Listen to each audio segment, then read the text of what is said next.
There is a place where space becomes time.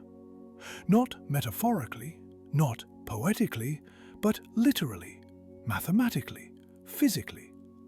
A place where the direction you call forward in space transforms into the direction you call forward in time. Where the geometry of existence itself reorganizes so completely that the concept of standing still becomes meaningless. This place exists. We have photographed its shadow. It surrounds every black hole in the observable universe. Cross the event horizon of a black hole and something happens that defies every intuition you have about reality. Space, the three dimensions you move through freely, choosing left or right, up or down, forward or back, loses one of its freedoms. The direction toward the center stops being a direction in space, it becomes a direction in time. Inside a black hole, the singularity at the center is not a place, it is a moment, the future, your future. The only future available to you, arriving in finite time no matter what you do, no matter how powerful your engines, no matter how desperately you try to turn around. The space inside may feel infinite, but your future is not. For a stellar mass black hole, you have about 0.00007 seconds after crossing before that future arrives. For the supermassive black hole at the center of our galaxy, you have roughly 27 seconds. For the monster in M87, photographed by the Event Horizon Telescope, you have about 12 hours. By the end of this video, you will understand what this means, how physicists discovered it, and why the geometry of space-time inside a black hole turns a location into an inevitability. If you find value in explorations like this, in taking time to understand the actual geometry of space-time rather than vague metaphors about cosmic mysteries, consider subscribing to the channel, which helps these deep dives reach more curious minds. Now, let us begin. Let me start with what an event horizon actually is, because the name itself tells you something important. An event horizon is not a surface you can touch. It is not a wall, a membrane, or a barrier in any physical sense. If you fell through one, you would not feel it. No alarm would sound. No sensation would mark the moment of crossing. An event horizon is a boundary defined by information. Specifically, it marks the point beyond which light, traveling at the maximum speed anything can travel, can no longer escape to reach distant observers. Cross that boundary, and no signal you send, no message you transmit, no light you shine will ever reach the universe outside. For a black hole that does not rotate and carries no electric charge, the simplest case, this boundary occurs at what we call the Schwarzschild radius. The formula is elegant. The Schwarzschild radius equals 2 times the gravitational constant times the mass divided by the speed of light squared. The practical scaling is simpler to remember. For every solar mass of material, the Schwarzschild radius is approximately 3 kilometers, or about 1.9 miles. A black hole with 10 times the mass of the Sun has an event horizon roughly 30 kilometers across, about 19 miles.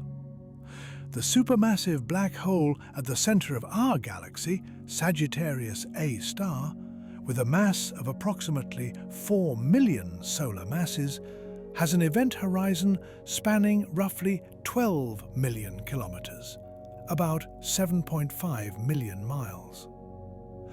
The black hole in M87, imaged by the Event Horizon Telescope in 2019, is far more massive still. At approximately 6.5 billion solar masses, its event horizon stretches across roughly 20 billion kilometers, about 12 billion miles. That is larger than the orbit of Neptune around our Sun. These numbers matter for what comes next. Think about what happens as you approach such an object. From far away, space and time behave the way you expect. You can move freely in 3 spatial dimensions. Time flows forward. You can choose to approach the black hole or turn away. Nothing forces your trajectory. As you get closer, things begin to change. Space-time curves more and more steeply. The gravitational effects grow stronger. But you still have choices. You can still, in principle, fire your engines and escape. You cross the event horizon. This is where everything changes. And this is where our intuitions fail us completely. Let me explain what physicists mean when they say space and time swap roles inside a black hole. Because this is not a metaphor. In 1916, just 1 year after Einstein published his theory of general relativity, a German physicist named Carl Schwarzschild found an exact mathematical solution to Einstein's equations. He was serving on the Russian front during World War I at the time, and he sent his solution to Einstein by letter. He died a few months later. Schwarzschild's solution describes the geometry of space-time around a spherical, non-rotating mass. It introduces coordinates for describing events near a gravitating object. A time coordinate, a radial coordinate. Measuring distance from the center, and 2 angular coordinates for direction. The solution contains a mathematical expression that changes sign at the Schwarzschild radius. Outside this radius, the expression is positive. Inside, it becomes negative. This sign change has physical meaning. Outside the event horizon, the radial coordinate behaves like a spatial coordinate. You can move closer to the black hole or farther from it.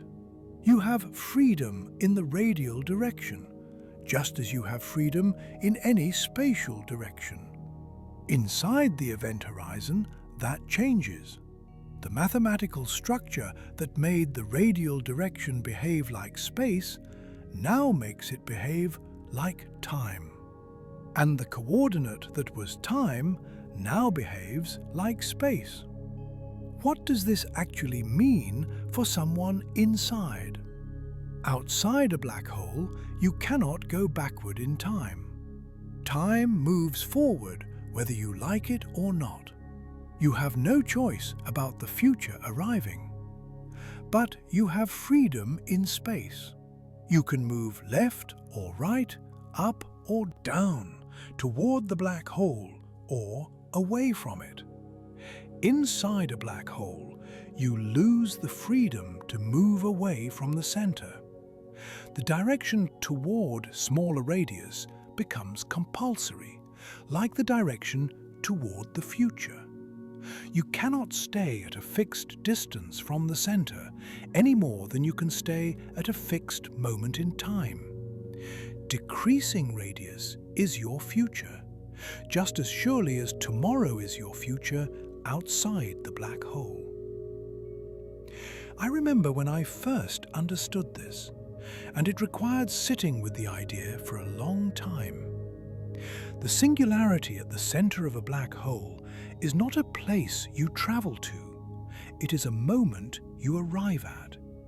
Not because you chose to go there, but because time passes and you have no choice but to meet it.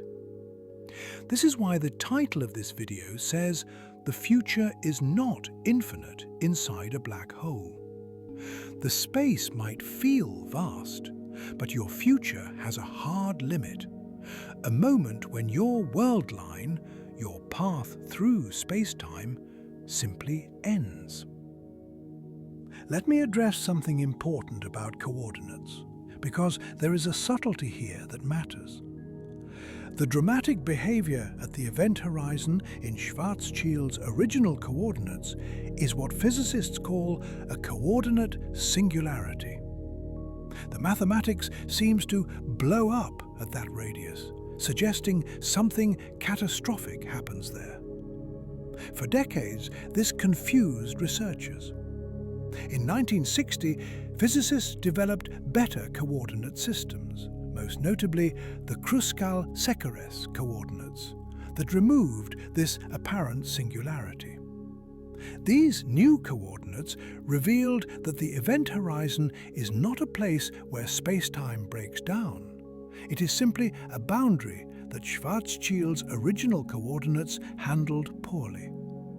An observer falling through the event horizon would notice nothing special at the moment of crossing. Space would not suddenly feel different. Time would not stop or jump.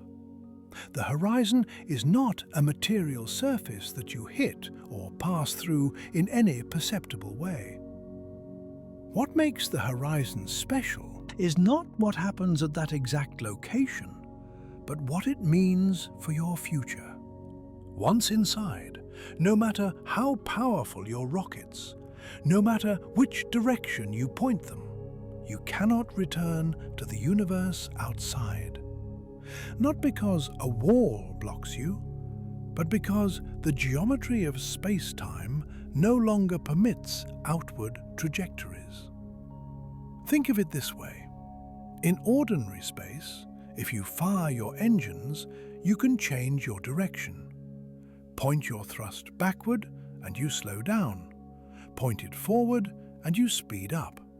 Point it left and you curve left. You have control over your spatial trajectory. Inside the event horizon, the direction toward the center behaves like time. And just as no engine can thrust you backward in time, no engine can thrust you away from the center. The geometry does not allow it. Every future-directed path leads to smaller radius. This is not a force pulling you. This is not gravity in the Newtonian sense of a tug on your body. This is the shape of space-time itself, funneling all possible futures toward a single destination. The invariant physical statement, stripped of coordinate dependence, is this. Inside the event horizon, all future-directed trajectories, whether light speed or slower, are forced towards smaller radial distance. You cannot maintain your distance from the center. You cannot increase it. The only direction available to your future is inward.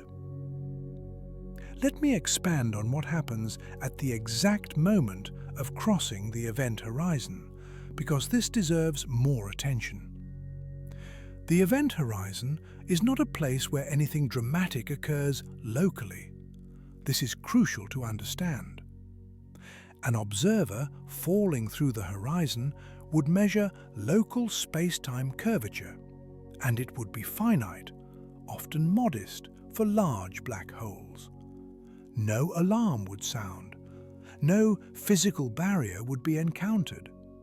The crossing would be completely unremarkable in terms of local physics. What makes the horizon special is entirely about global structure, about what becomes possible and impossible for information flow, about the relationship between the interior and the external universe. The horizon is a boundary in the causal structure of spacetime, not in the local physics. For supermassive black holes like M87 star, the curvature at the horizon is actually quite gentle.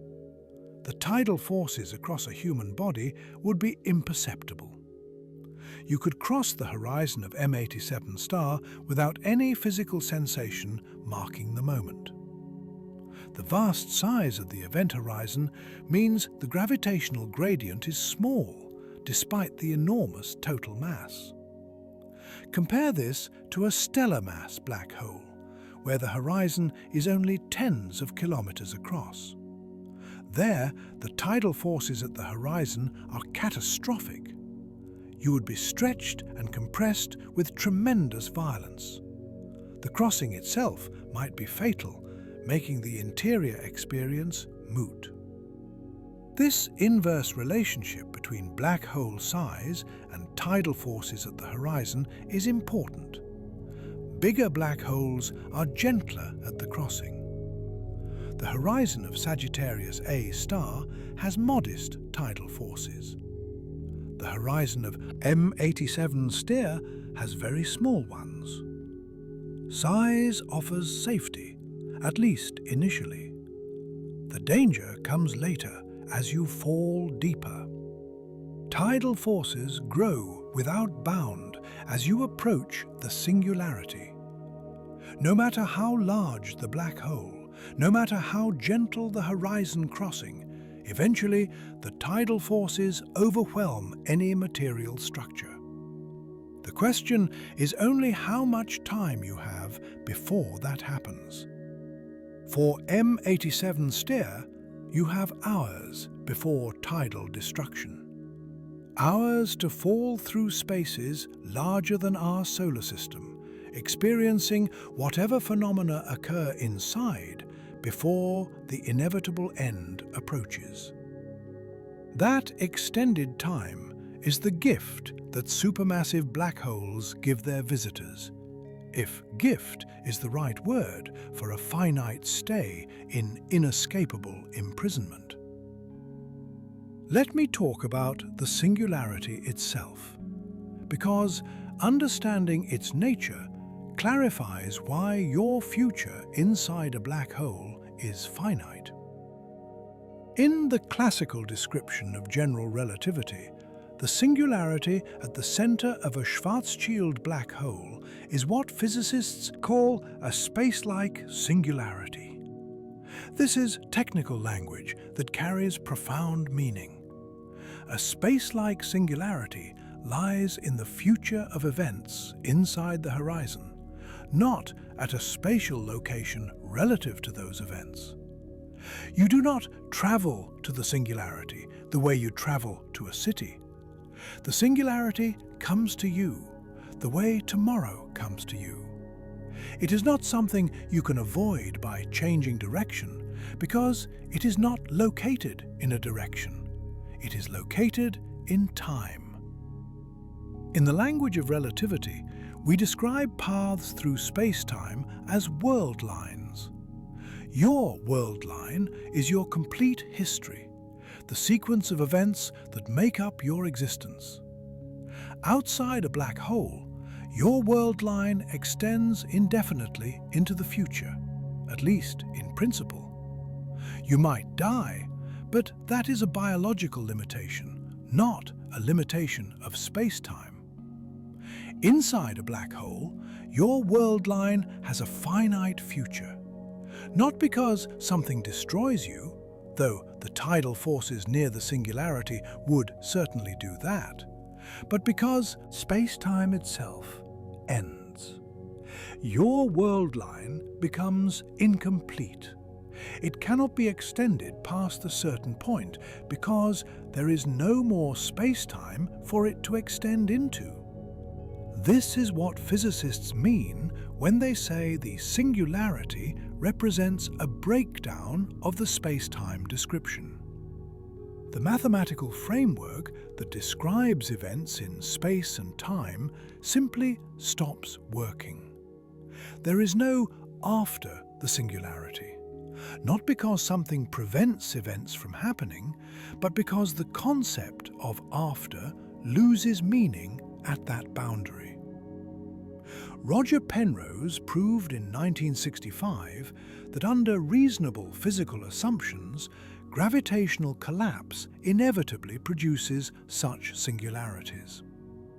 His singularity theorem established rigorously what Einstein's equations suggested: that space-time can have finite boundaries in the future direction, points beyond which world lines cannot continue. This theorem earned Penrose a share of the 2020 Nobel Prize in Physics, recognizing that the finite future inside black holes is not a curiosity, but a proven feature of general relativity. Think about what that means. The space inside a black hole might be enormous. For the supermassive black holes in galactic centers, the region inside the horizon encompasses volumes larger than solar systems. You could fall for hours through what feels like empty space, seeing stars if any light reached you, experiencing what might feel like an ordinary journey through the cosmos. Your journey has an end, not a destination you can avoid, but an end to the very fabric of space and time through which you travel. The singularity waits for you, not at a place, but at a time, your time. Let me give you concrete numbers, because abstract concepts become real when you can measure them. Once you cross the event horizon, how much time do you have before reaching the singularity? The answer depends on the black hole's mass. Specifically, the proper time remaining after crossing, the time measured on your own watch, scales with the Schwarzschild radius divided by the speed of light. A standard calculation for someone falling freely from rest at infinity gives a formula. The proper time from horizon to singularity is approximately 2/3 of the Schwarzschild radius divided by the speed of light. For a stellar mass black hole of 10 solar masses, the Schwarzschild radius is about 30 kilometers, roughly 19 miles. The proper time from crossing to singularity is approximately 0.000067 seconds. That is 67 microseconds. Less time than it takes for a hummingbird's wing to complete a single beat. Pause and consider that.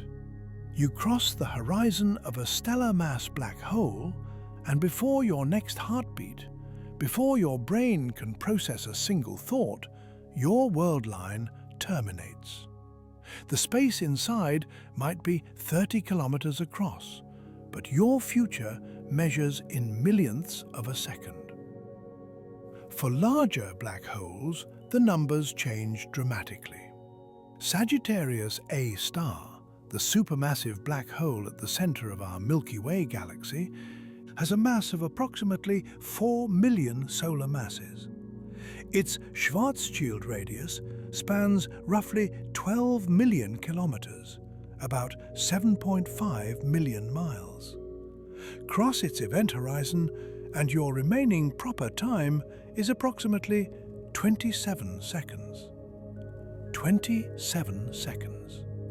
Enough time to take a few breaths, to look around, to feel the strange sensation of falling through space that is no longer really space in the direction you are falling. Not enough time to compose your thoughts or make peace with what comes next. Your future, all of it, fits into less than half a minute. For M87 Stir, the giant black hole at the center of the Virgo A galaxy, imaged by the Event Horizon Telescope in 2019, the scales become almost comprehensible again. At approximately 6.5 billion solar masses, Its event horizon stretches roughly 20 billion kilometers, about 12 billion miles. That is larger than our solar system out to the orbit of Neptune.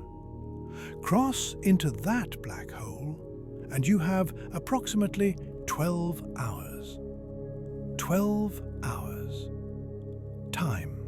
Enough to experience something, to witness whatever strange phenomena occur inside such an object, to contemplate your situation in a way impossible for smaller black holes.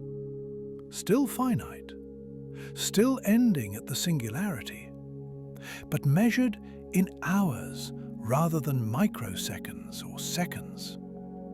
This is the paradox that the title captures.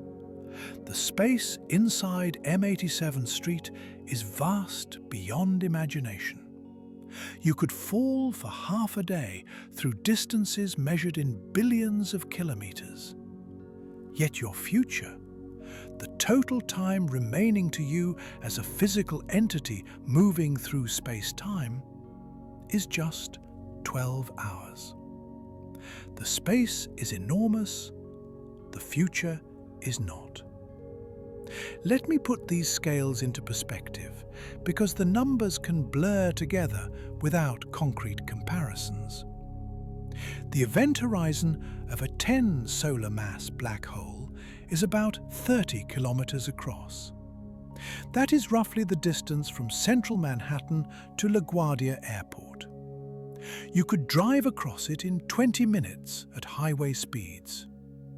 Yet after crossing, your remaining lifetime measures in microseconds. The event horizon of Sagittarius A star is about 12 million kilometers across. That is roughly 30 times the distance from Earth to the Moon. Light takes about 40 seconds to cross that distance. Yet your lifetime inside is about 27 seconds. The event horizon of M87 star is about 20 billion kilometers across. For comparison, Neptune orbits the Sun at an average distance of about 4.5 billion kilometers. M87 star's event horizon could contain our entire solar system out to Neptune's orbit with room to spare. Yet your lifetime inside is about 12 hours. This disconnect between space and time is the essence of what happens inside black holes. The spatial scales are vast, but the temporal scales are not, because one direction of space has become time. The natural timescale near a black hole is the Schwarzschild radius divided by the speed of light. This is how long light takes to cross a distance equal to the horizon radius. It scales linearly with mass. For a 1 solar mass black hole, this timescale is about 10 microseconds. For a 1,000,000 solar mass black hole, this timescale is about 10 seconds. For a 1,000,000,000 solar mass black hole, this timescale is about 10,000 seconds, roughly 3 hours.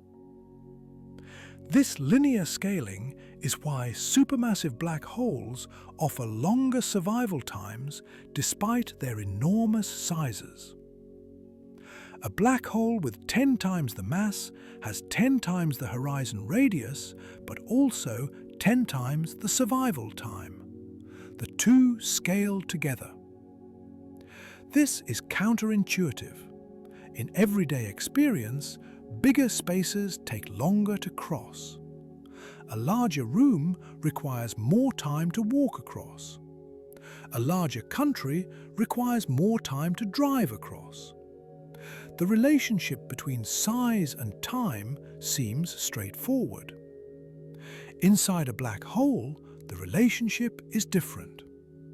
The proper time from horizon to singularity scales with the horizon size, yes, but not because you are crossing a larger space. Instead, The timescale is set by the geometry itself. The horizon radius determines the characteristic time of all processes near the black hole, including the time it takes for your world line to terminate. Let me offer more scale comparisons because the numbers become meaningful through concrete examples. The event horizon of a 10 solar mass black hole is about 30 kilometers in radius, or 60 kilometers across. For comparison, the distance from New York to Philadelphia is about 150 kilometers. You could fit 2 or 3 such black hole horizons between those cities. Yet, once inside, your remaining existence measures in millionths of a second. The event horizon of Sagittarius A star is about 12 million kilometers in radius, or 24 million kilometers across. The Sun's diameter is about 1.4 million kilometers. So, Sagittarius A star's horizon could contain roughly 17 suns placed side by side. Yet, your remaining existence inside is only 27 seconds. Light takes about 8 minutes to travel from the Sun to Earth, a distance of about 150 million kilometers. The event horizon of Sagittarius A star is about 8% of that distance. Light would cross it in about 40 seconds. Your survival time is less than the time light takes to cross the horizon. The event horizon of M87 is about 20 billion kilometers in radius, or 40 billion kilometers across.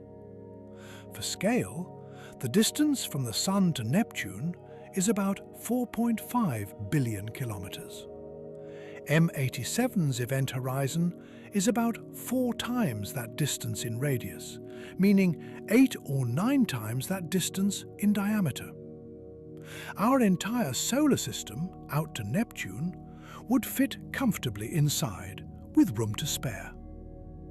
The Voyager 1 spacecraft, traveling for more than 45 years, has covered about 24 billion kilometers from Earth.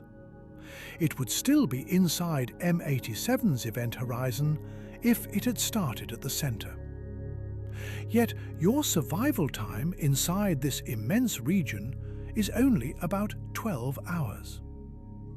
The light crossing time for M87's horizon, at 40 billion kilometers across, is about 37 hours. Your survival time of 12 hours means you would reach the singularity before light had time to cross the horizon. The interior is so vast that light itself would not have time to traverse it before you reach your end. These comparisons highlight the disconnect between space and time inside black holes. The spaces are vast, but the times are short.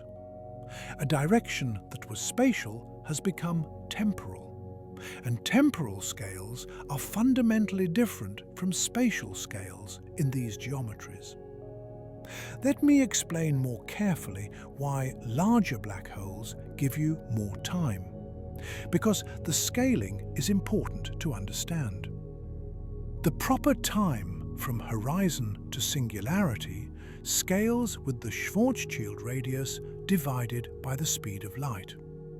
This means it scales linearly with the black hole's mass. Double the mass, double the survival time. Increase the mass by a factor of 1,000,000, increase the survival time by a factor of 1,000,000. Why does this scaling work this way? The Schwarzschild radius sets the characteristic length scale of a black hole. Everything about the geometry scales with this length. The curvature at the horizon scales inversely with the Schwarzschild radius squared.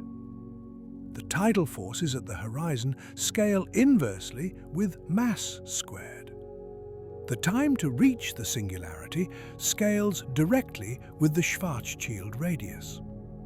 When you divide the Schwarzschild radius by the speed of light, you get a characteristic time. This is roughly how long light takes to traverse a distance equal to the horizon's size. It sets the natural timescale for all processes near the black hole. For a 1 solar mass black hole, this timescale is about 10 microseconds. For a 1,000,000 solar mass black hole, it is about 10 seconds. For a 1,000,000,000 solar mass black hole, it is about 10,000 seconds, or roughly 3 hours. The proper time from horizon to singularity is a fraction of this characteristic time, specifically about 2/3 for the standard radial freefall trajectory, which gives the formula I have been using. Approximately 2/3 of the Schwarzschild radius divided by the speed of light. This linear scaling means that survival time increases much faster than you might intuitively expect. Sagittarius A* is about 400,000 times more massive than a 10 solar mass black hole. Correspondingly, the survival time is about 400,000 times longer, roughly 27 seconds instead of 67 microseconds. M87* is about 1,625 times more massive than Sagittarius A*. Correspondingly, the survival time is about 1,625 times longer, roughly 12 hours instead of 27 seconds. The relationship is exactly linear because the geometry itself scales linearly with mass. A black hole twice as large has curvature half as steep at the same fractional distance from the horizon. Everything stretches proportionally. The time to traverse the stretched geometry stretches proportionally as well. This is good news if you must fall into a black hole. Choose the largest one available. Your survival time inside scales directly with the mass. The supermassive black holes in galactic centers offer the longest interior experiences, hours instead of microseconds. Still finite, still ending at the singularity, but measured in humanly meaningful timescales rather than fractions of instants. Let me trace how humanity came to understand this, because the history reveals how counterintuitive these ideas are, even to the physicists who developed them. In 1915, Albert Einstein published his theory of General Relativity, describing gravity not as a force acting at a distance, but as the curvature of space-time caused by mass and energy. His equations were elegant, but extraordinarily difficult to solve. Within a year, in 1916, Carl Schwarzschild found the first exact solution. Working in brutal conditions on the Eastern Front of World War I, suffering from a skin disease that would kill him months later, Schwarzschild solved Einstein's equations for the simplest possible case: empty space surrounding a spherical, non-rotating mass. His solution contained a peculiar feature. At a certain radius, later named after him, the mathematics seemed to behave strangely. Many physicists, including Einstein himself, initially believed this was a mathematical artifact, not physical reality. Surely nothing so strange as a region from which light cannot escape could actually exist. In 1939, J. Robert Oppenheimer and Hartland Snyder published a paper showing that a sufficiently massive star, once it exhausted its nuclear fuel, would collapse past this critical radius. The gravitational pull would become so intense that nothing could halt the contraction. The star would vanish from the observable universe, leaving behind only its gravitational influence. Still, the interior of such an object remained mysterious. The coordinate singularity at the Schwarzschild radius confused researchers. What really happened there? The answer came in 1960 with the work of Martin Kruskal and George Sekeres, who independently developed a new coordinate system that removed the apparent singularity at the horizon. Their coordinates revealed the full causal structure of Schwarzschild spacetime, showing clearly that the horizon was not a barrier, but a one-way membrane, and that the true singularity lay at the center, unavoidable for anyone who crossed. In 1965, Roger Penrose proved his singularity theorem, establishing that under reasonable physical conditions, gravitational collapse must produce space-time singularities where world lines terminate. This was not a peculiarity of the Schwarzschild solution, but a general feature of general relativity. The theoretical framework was complete. What remained was observational confirmation. Let me tell you about the work that showed black holes actually form, because the Schwarzschild solution describes an eternal black hole, which is not how real ones come into being. In 1939, J. Robert Oppenheimer, who would later lead the Manhattan Project, and his student Hartland Snyder published a groundbreaking paper. They studied what happens when a ball of dust, idealized matter with no pressure, collapses under its own gravity. Their calculation showed something remarkable. The collapse does not stop.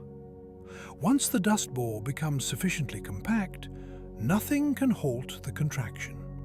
The matter continues falling inward, crossing what we now call the event horizon and proceeding inexorably toward the singularity.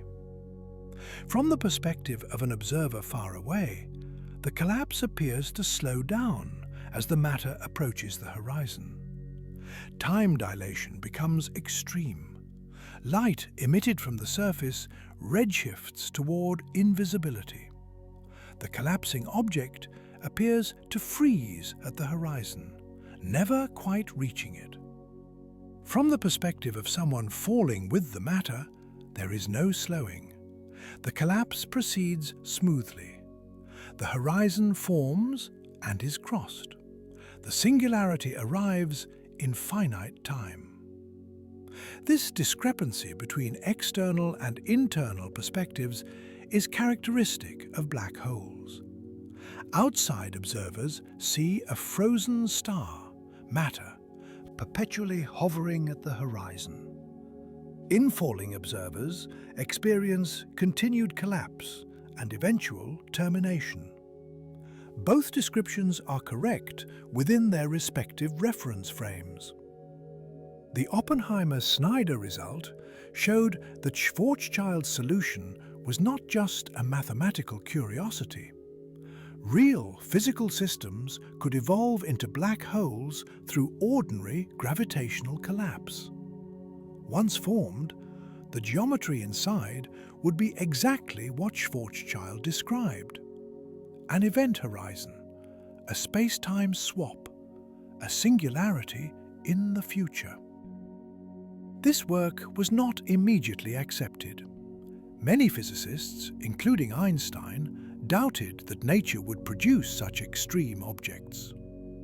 It took decades of further theoretical development and observational evidence before black holes became accepted as real features of the universe. Now we know they exist everywhere. Stellar mass black holes form when massive stars die. Supermassive black holes sit at the centers of galaxies. We have detected their gravitational waves when they merge. We have photographed their shadows. They are real, and the physics inside them is what Oppenheimer and Snyder first glimpsed in 1939. For decades, black holes remained theoretical objects. We inferred their existence from indirect evidence. Stars orbiting invisible companions, X-rays emitted by matter spiraling into unseen objects, gravitational effects on surrounding material. In 2019, the Event Horizon Telescope changed that. The EHT is not a single telescope, but a network of radio dishes spanning the globe, linked together to function as a single Earth-sized instrument. By combining observations from facilities in Hawaii, Arizona, Spain, Mexico, Chile, and Antarctica, researchers achieved the angular resolution needed to image the immediate surroundings of supermassive black holes.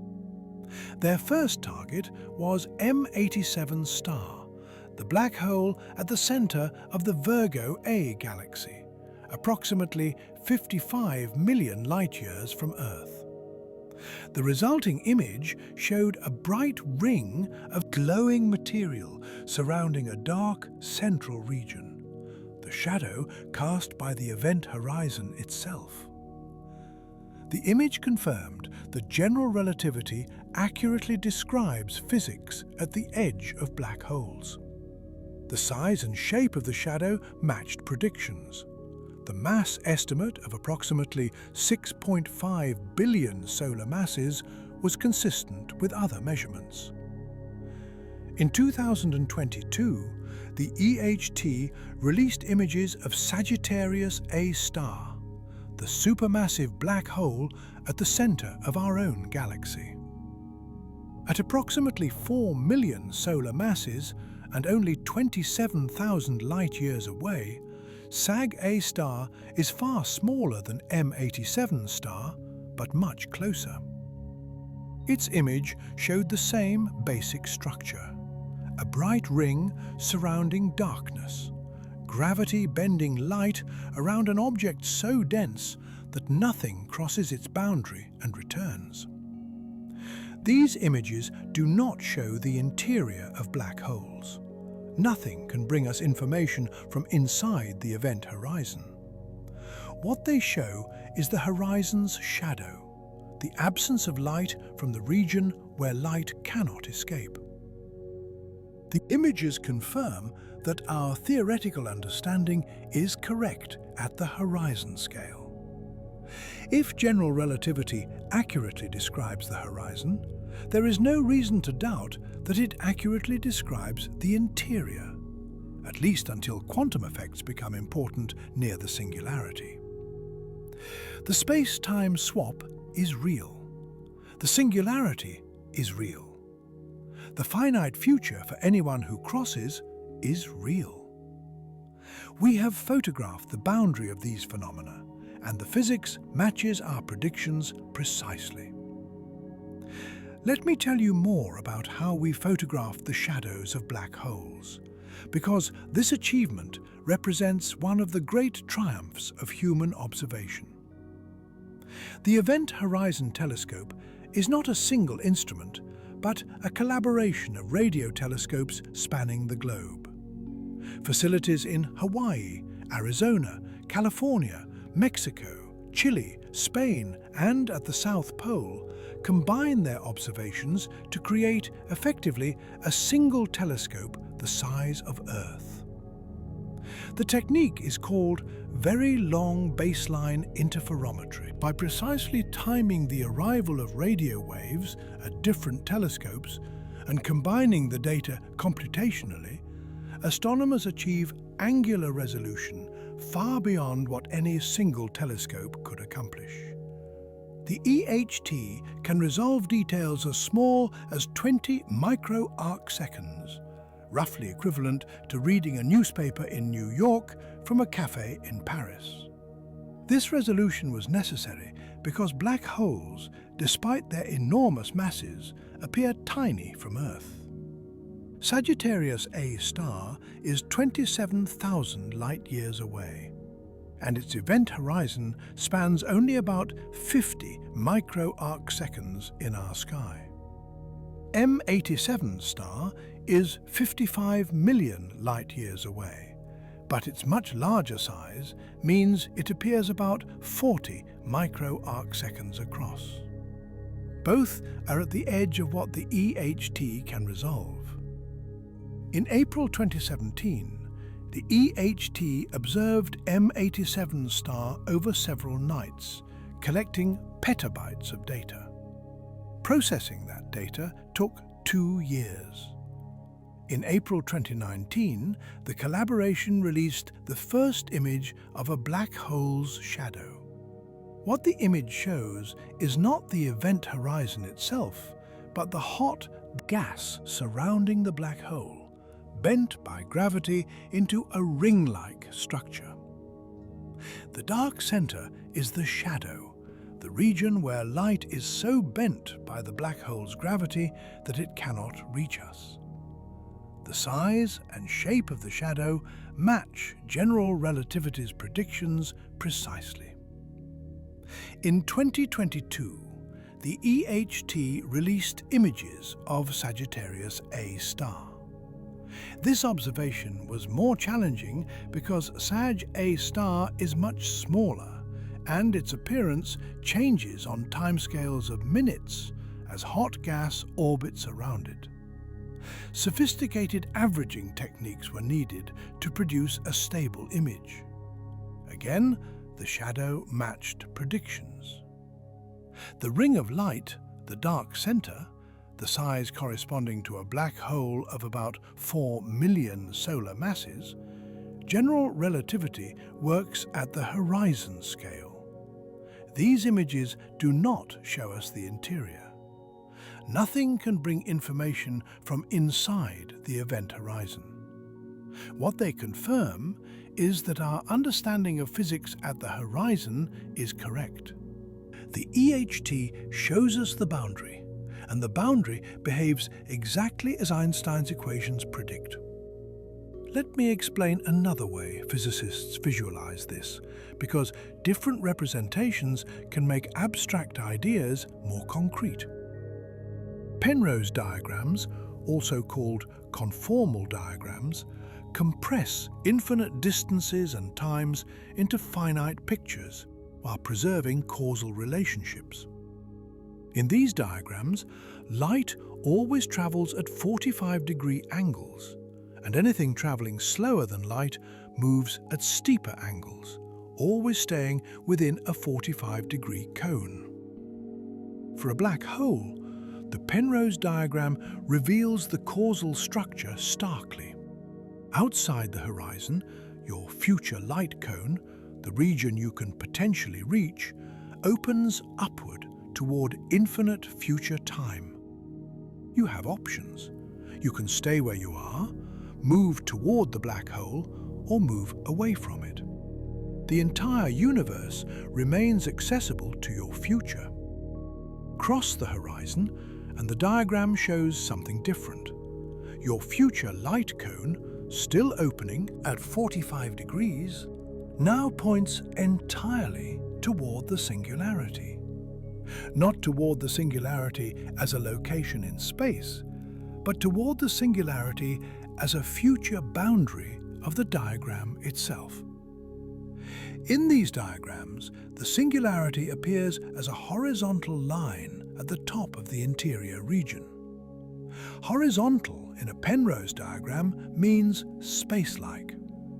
The singularity is a spacelike surface, which means it lies in the future of every event inside the horizon. No matter where you are inside the black hole, no matter which direction you try to move, your future light cone intersects that horizontal line. The singularity is unavoidable because it spans all possible futures. There is no sideways direction that escapes it, because it is not in a sideways direction. It is ahead of you in time. This is the visual representation of what I described earlier. The singularity is not a point at the center that you could theoretically dodge. It is the future edge of space-time, and all futures inside the horizon terminate there. I find these diagrams helpful precisely because they strip away the misleading spatial intuition. When you hear singularity at the center, you imagine a point you might miss if you steer carefully. The Penrose diagram shows you why that intuition fails. The singularity is above you in the diagram, not ahead of you in space. Above means future. You cannot dodge your future. Let me discuss the maximal extension of the Schwarzschild geometry, because it reveals additional structure that pure radial infall does not encounter. When Kruskal and Sekeres developed their coordinates in 1960, they revealed that the Schwarzschild solution has more structure than originally understood. The spacetime is not just the exterior and interior of a single black hole. It contains additional regions. The complete Kruskal diagram shows 4 regions. Region 1 is the exterior universe we inhabit. Region 2 is the black hole interior, where the singularity is a future boundary. Region 3 is a white hole interior, where a past singularity serves as a past boundary. Region 4 is another exterior region, a parallel universe that cannot be reached from ours without traveling faster than light. The white hole is the time reverse of a black hole.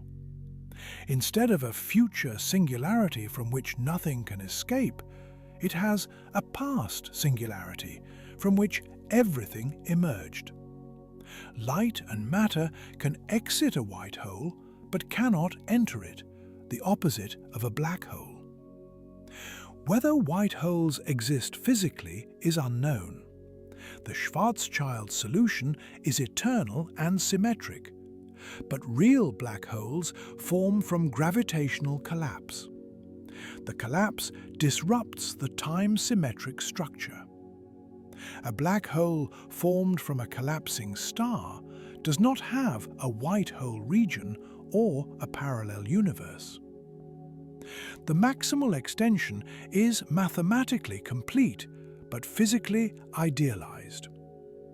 For our purposes, the important point is that the black hole interior, region 2, is the region where the singularity lies in the future. This is the region you enter when you cross the horizon. Singularity there is spacelike and future-directed. All world lines in that region terminate at it.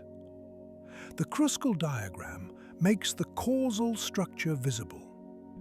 Light travels at 45-degree angles. The horizon appears as 45-degree lines. The singularities appear as horizontal hyperbolas at the top and bottom of the diagram. The interior region is bounded above by the future singularity, a boundary that all interior world lines must reach. This visualization strips away the misleading aspects of Schwarzschild coordinates.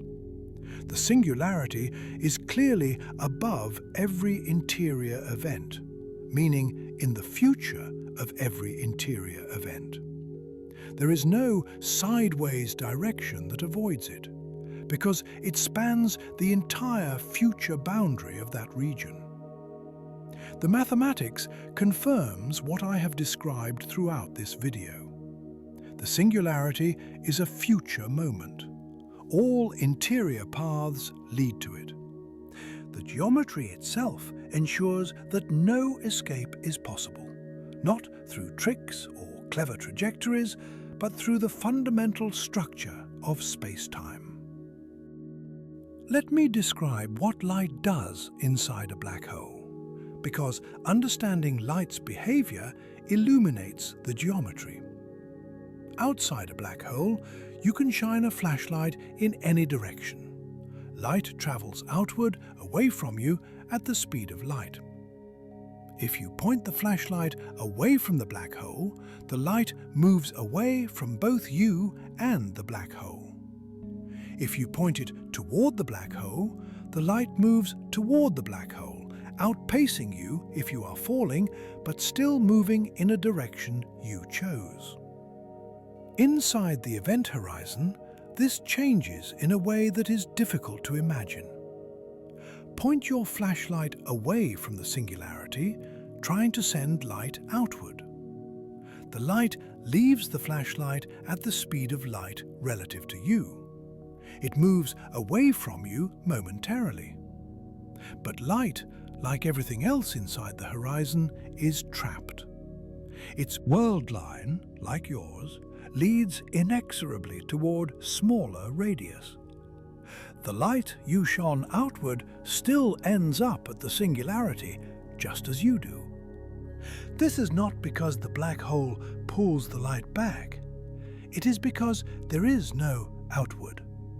The direction away from the singularity is a past direction, not a spatial direction. Light cannot travel into the past any more than you can.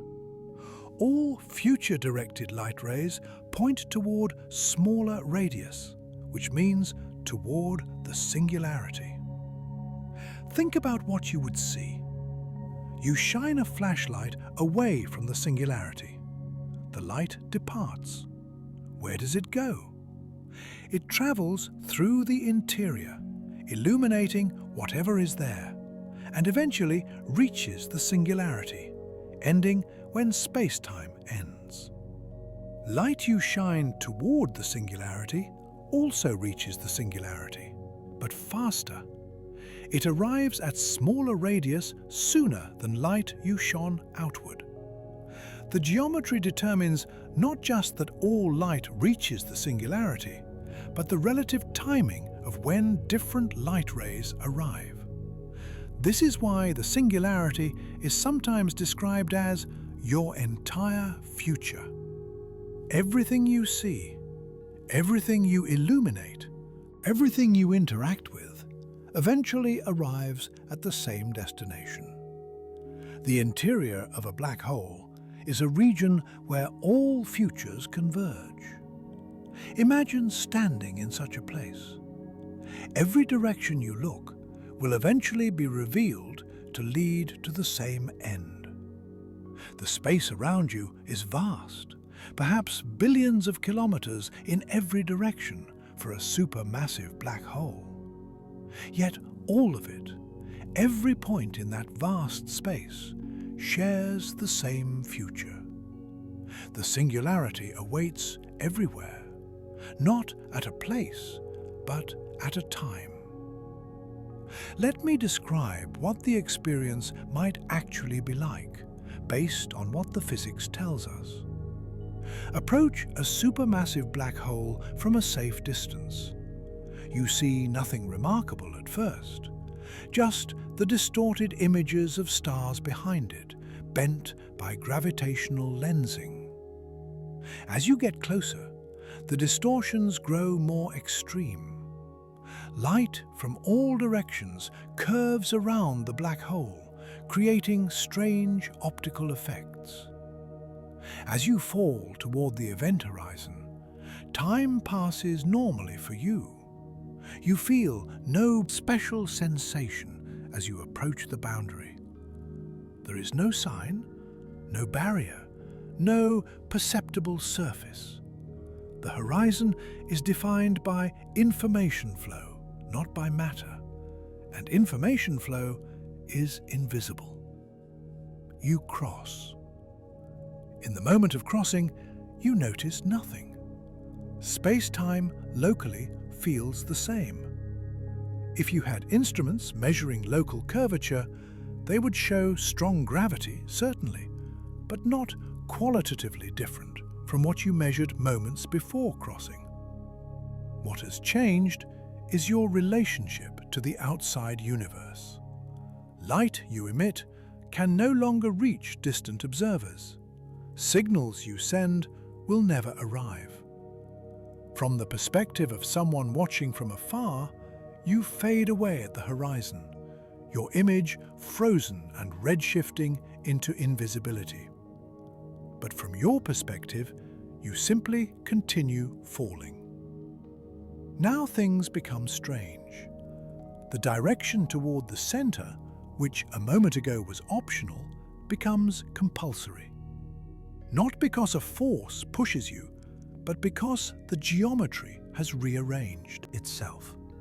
Pointing your engines away from the center and firing at full thrust will slow your inward progress momentarily, but it will not stop it and cannot reverse it. The best you can do is extend your remaining proper time slightly. Think about that for a moment before we continue. For a stellar mass black hole, none of this matters practically. Your 67 microseconds leave no time for thought or action. You cross, and almost instantaneously you reach the singularity. The entire interior experience compresses into less time than a nerve impulse takes to travel from your finger to your brain. For Sagittarius A star, you have 27 seconds. Long enough to realize what has happened, long enough perhaps to feel the terror of inevitability. Not long enough to accomplish anything meaningful. For M87 star, you have 12 hours. This is genuinely different. 12 hours of subjective experience inside a black hole, falling through spaces that dwarf our solar system, knowing that the end approaches, but having time to think, to observe, to experience whatever phenomena occur in that strange interior. What would you see? What would you feel? We cannot know with certainty. No information returns from the interior. All we have are the predictions of general relativity. And those predictions describe a geometry so alien to everyday experience that human intuition offers no guidance. Let me consider what you could actually do with your finite time inside a black hole. Because the physics places constraints on even your final actions. For a stellar mass black hole, the answer is nothing. Your 67 microseconds allow no thought, no action, no experience in any meaningful sense. The time is shorter than a nerve impulse. You cross the horizon and reach the singularity in less time than it takes for information to travel across your brain. There is no interval for experience. For Sagittarius A star, you have 27 seconds. This is enough time to be aware, to think, perhaps to feel fear, wonder, or acceptance. You could speak a few sentences into a recorder, though no one would ever hear them. You could look around, though what you would see is unknown. You could not accomplish anything beyond the immediate experience of those final half-minute. For M87, you have 12 hours. This is genuinely different. 12 hours is time enough for extended experience. You could have conversations, write observations, attempt scientific measurements. You could experience something approximating a normal waking day inside the black hole. What would you see? This is where our knowledge becomes uncertain. The interior of a black hole receives light from the external universe, light that crossed the horizon along with you or before you. You might see stars distorted by the extreme space-time curvature. You might see the accretion disk, hot gas spiraling around the black hole, visible from inside in strange configurations. Light from behind you, from the universe you left, would blue shift as it fell into the stronger gravitational field. The external universe might appear brighter, compressed into unusual patterns by the warped geometry. As you fell deeper, the view would change. The singularity would approach, not visibly, but temporally. Tidal forces would grow. Eventually, they would become uncomfortable, then painful, then lethal. The space around you would stretch and compress.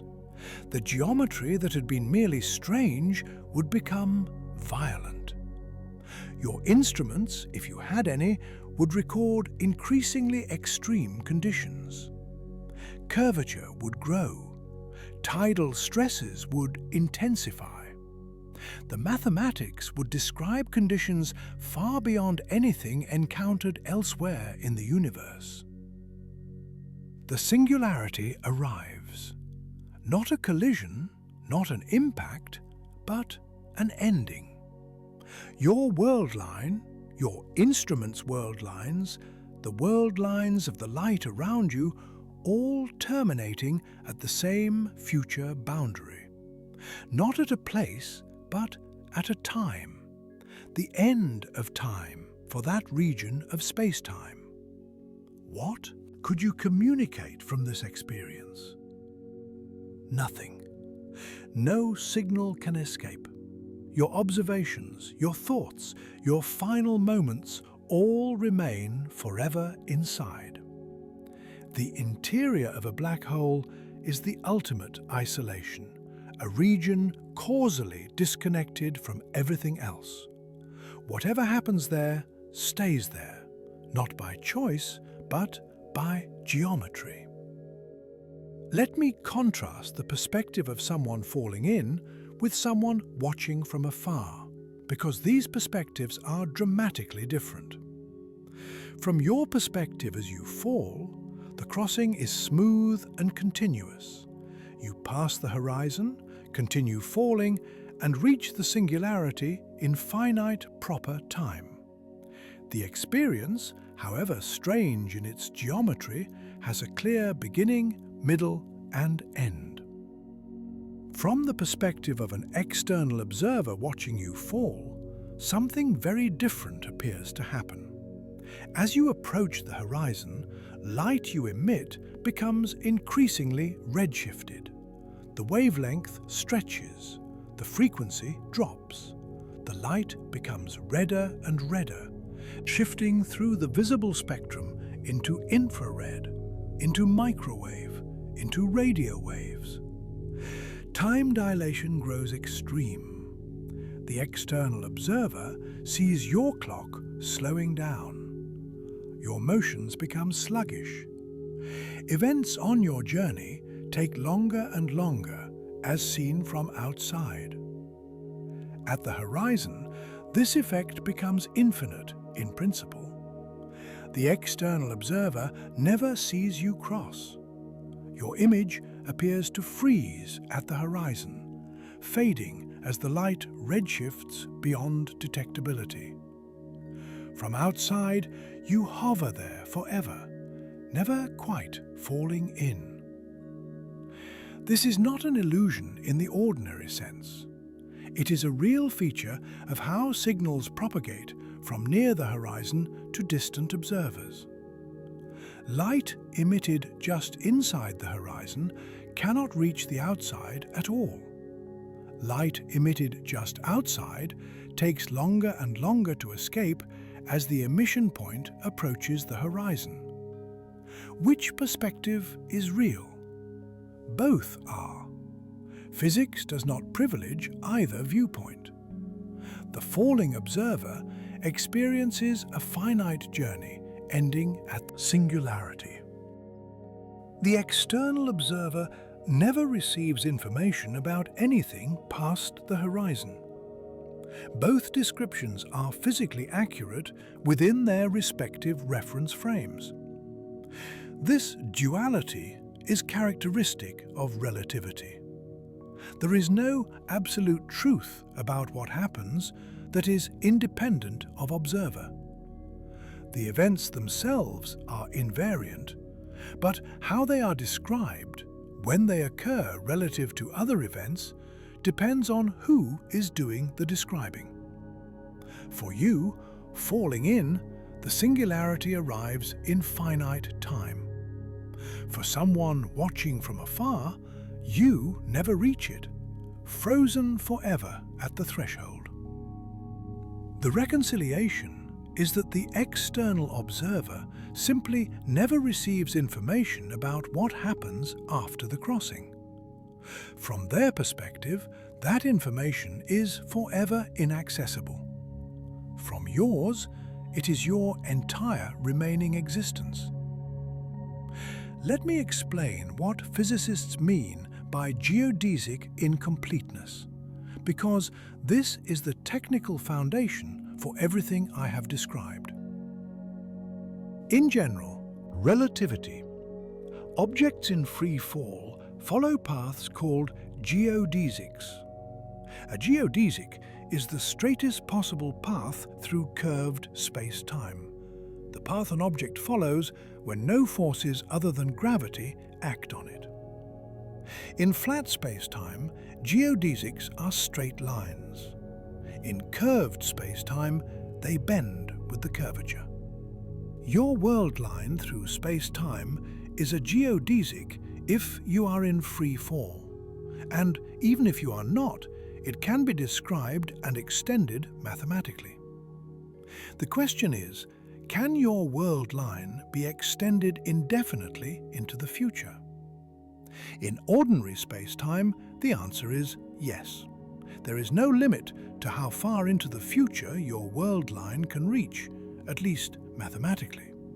You might die, but space-time continues, and a hypothetical observer could continue your world line indefinitely. Inside a black hole, the answer is no.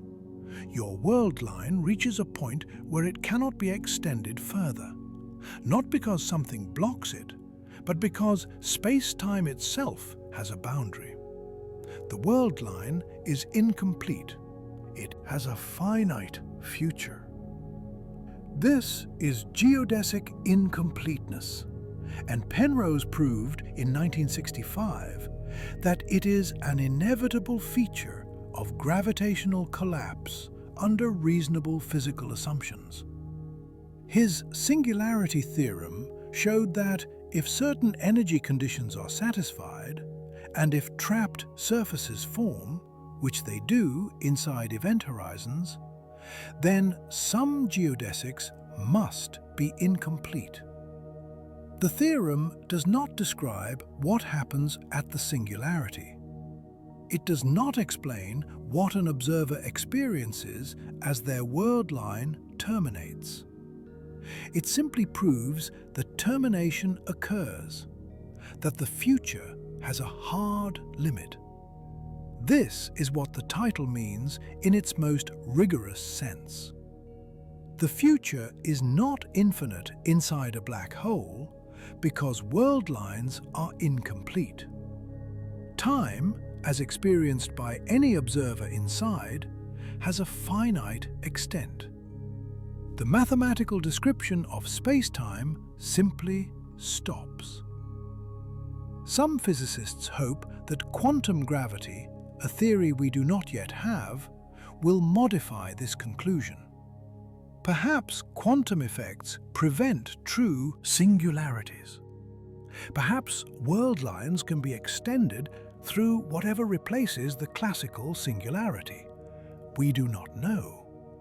What we know from general relativity is that classical space-time ends, and with it, the classical future. Let me explain trapped surfaces, because this is the concept that Penrose used to prove singularities are inevitable. Imagine standing in ordinary space and shining light outward in all directions, creating an expanding sphere of light. As time passes, the sphere grows. Its surface area increases. Light diverges outward, spreading through more and more space. Now imagine doing the same thing in very curved space-time near a black hole. The light still tries to spread outward, but the curvature affects its behavior. In some regions, even outward-directed light fails to expand. The surface area of your light sphere does not increase. It may even decrease. A trapped surface is a closed surface where both inward and outward-directed light rays converge. Light cannot escape in any direction. The outward rays, which in flat space would spread apart, instead come together. The surface area shrinks no matter which direction you shine the light. Inside an event horizon, every surface is trapped. There is no direction you can shine light that causes it to spread out indefinitely. All light rays eventually converge toward the singularity. Penrose showed that once a trapped surface forms, under reasonable physical assumptions, a singularity must exist somewhere in the space-time. The formation of trapped surfaces implies geodesic incompleteness. Some world lines must terminate in finite time. This theorem is powerful because it does not depend on the detailed geometry. It does not require exact spherical symmetry or the absence of rotation or any other simplifying assumption. It applies to realistic, messy gravitational collapse. If trapped surfaces form, singularities follow. The physical interpretation is that once light itself is trapped, there is no escape route. The formation of an event horizon guarantees that the interior contains regions where all futures converge. Something must terminate those futures. This is why we believe real black holes have singularities, not just the idealized Schwarzschild case. Penrose's theorem applies to the rotating, chaotic, asymmetric black holes that form from real stellar collapse. Whatever the detailed geometry, the presence of trapped surfaces implies finite futures for interior observers. The theorem earned Penrose a share of the 2020 Nobel Prize in Physics. It transformed our understanding of gravitational collapse from specific solutions to general principles, showing that the finite future inside black holes is not a peculiarity of simple models, but a consequence of basic physics. Let me describe what actually destroys you as you approach the singularity, because the geometry alone does not tell the whole story. As you fall deeper into a black hole, tidal forces grow stronger. Tidal forces arise because gravity is not uniform. The gravitational pull on your feet, closer to the center, is stronger than the pull on your head, farther from the center. This difference stretches you vertically while compressing you horizontally. Outside a black hole, tidal forces are usually negligible for human-sized objects. The difference in gravitational strength across the height of a person is too small to notice. Even at the event horizon of a supermassive black hole, tidal forces can be surprisingly gentle. The horizon of M87 is so large that the gravitational gradient across a human body is modest. As you fall deeper, the tidal forces intensify. They grow without limit as you approach the singularity. Eventually, the stretching and compressing exceed what any material can withstand. You would be pulled apart, elongated into a thin stream of matter, a process sometimes called spaghettification. For a stellar mass black hole, this happens before you cross the horizon. The tidal forces at the horizon are already catastrophic. You would be destroyed long before your 67 microseconds of interior existence begin. For supermassive black holes, the situation is different. The tidal forces at the horizon are gentle enough that you could cross intact. Your 27 seconds inside Sagittarius A star or your 12 hours inside M87 star would begin with you still coherent, still conscious, still able to experience whatever occurs inside. The destruction would come later as you fall closer to the singularity. At some point, the tidal forces would overwhelm you. The exact point depends on the black hole's mass and your trajectory, but it is inevitable.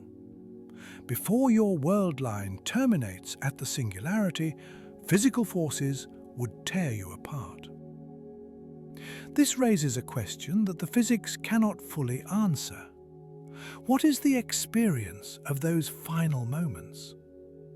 As tidal forces grow, as your body stretches and compresses, as the singularity approaches, what do you perceive? We cannot know. No information returns from the interior. The experience of dying inside a black hole is forever inaccessible to external observers. What we can say is that the singularity itself is not the cause of death. You are destroyed by tidal forces before you reach it. The singularity marks the end of your world line, but the forces of space-time curvature kill you first. This is a subtle but important distinction. The singularity is a future boundary, not a destructive agent. Let me address a question that often arises. Why can you not simply turn around and fly out? The intuitive answer is that the escape velocity exceeds the speed of light. This is correct in a sense, but it misses the deeper point. The impossibility of escape is not about speed, it is about geometry. Outside a black hole, if you fire your engines, you can change your trajectory. Point your thrust away from the black hole and you will move away. The geometry of space-time outside the horizon allows trajectories in any direction, including outward. Inside the horizon, the geometry changes. The direction toward smaller radius is no longer a direction in space, it is a direction in time. Asking why you cannot fly outward is like asking why you cannot fly backward in time.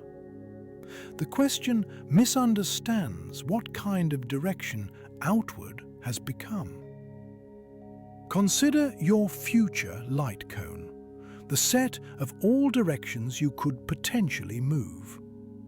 Outside the horizon, your future light cone includes outward directions.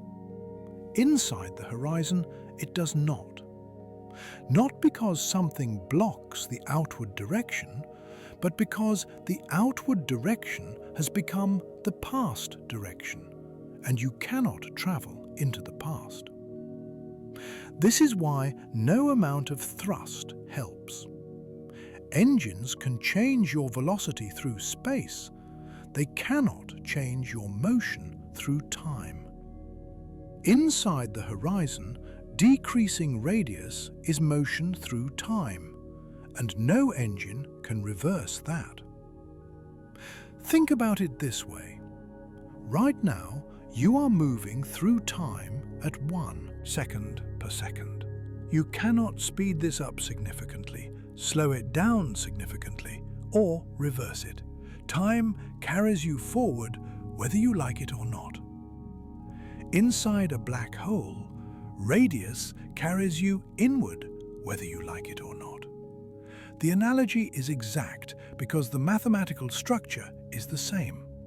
The coordinate that was radial has taken on the character of time.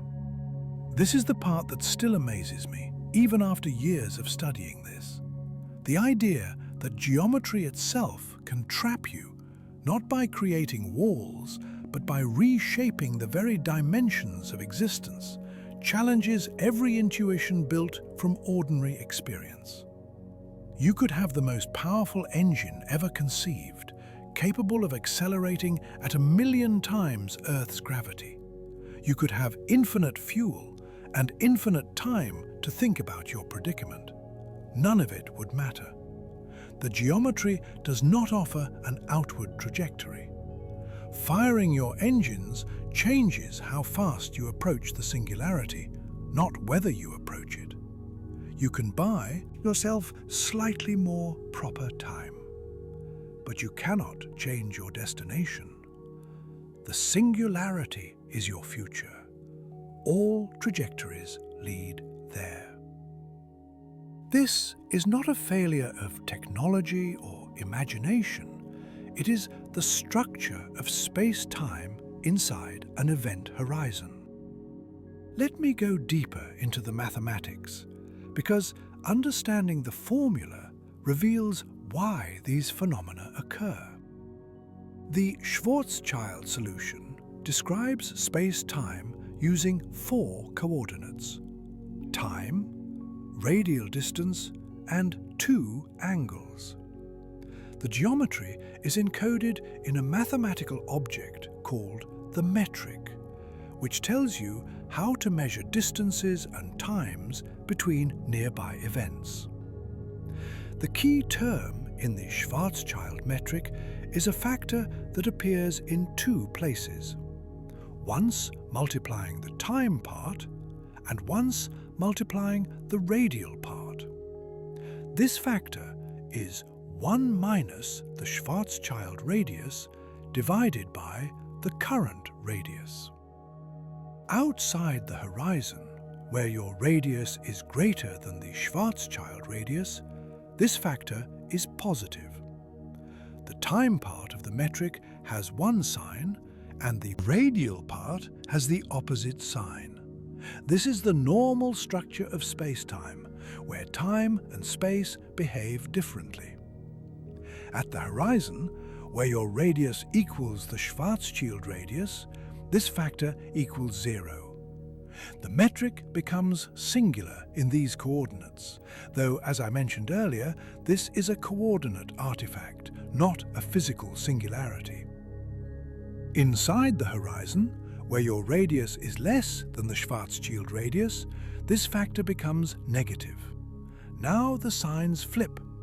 The time part of the metric takes on the character that the radial part had, and the radial part takes on the character that the time part had. This sign flip is the mathematical origin of everything I have described. When the signs flip, the radial coordinate starts behaving like time used to behave, and the time coordinate starts behaving like space used to behave. What does it mean for a coordinate to behave like time? It means you cannot move freely in both directions along it. You can only move forward. Means all trajectories proceed in one direction toward smaller values if decreasing radius is your future. What does it mean for a coordinate to behave like space? It means you can move in either direction along it. You can go forward or backward. It becomes a dimension of freedom rather than a dimension of inexorable progress. The mathematics is clear and unambiguous. The Schwarzschild solution is one of the best understood exact solutions in general relativity. The sign flip at the horizon and its consequences for motion inside follow directly from Einstein's equations. This is not speculation or interpretation, it is calculation.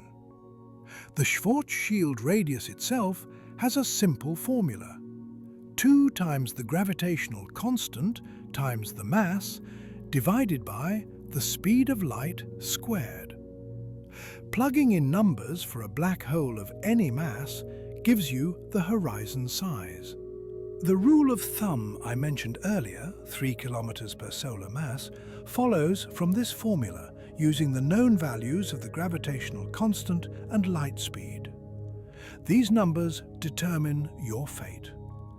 The mass of the black hole sets the horizon size, which sets the timescale, which determines how long you have after crossing. The mathematics connects everything.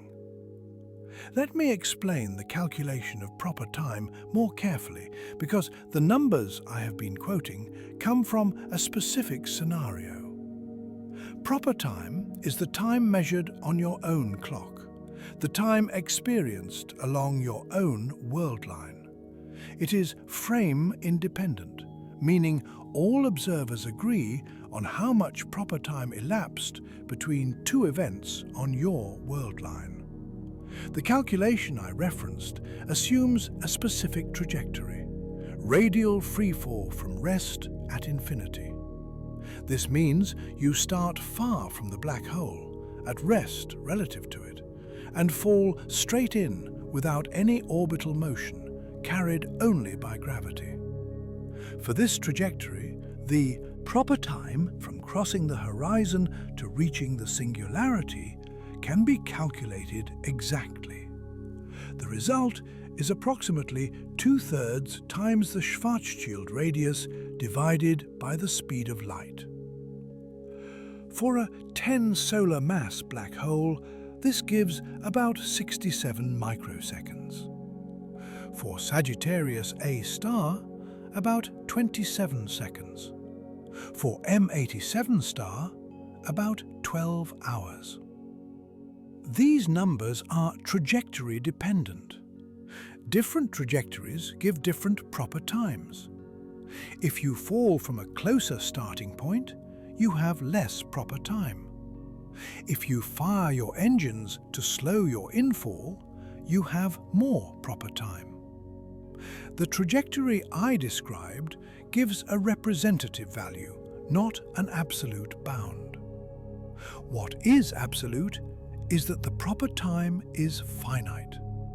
No trajectory, no matter how cleverly chosen, gives you infinite time inside.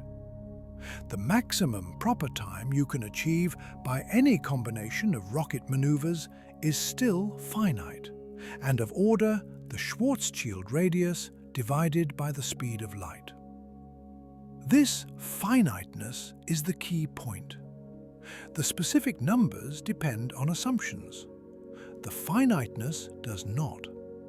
However you enter, whatever you do inside, your future is bounded.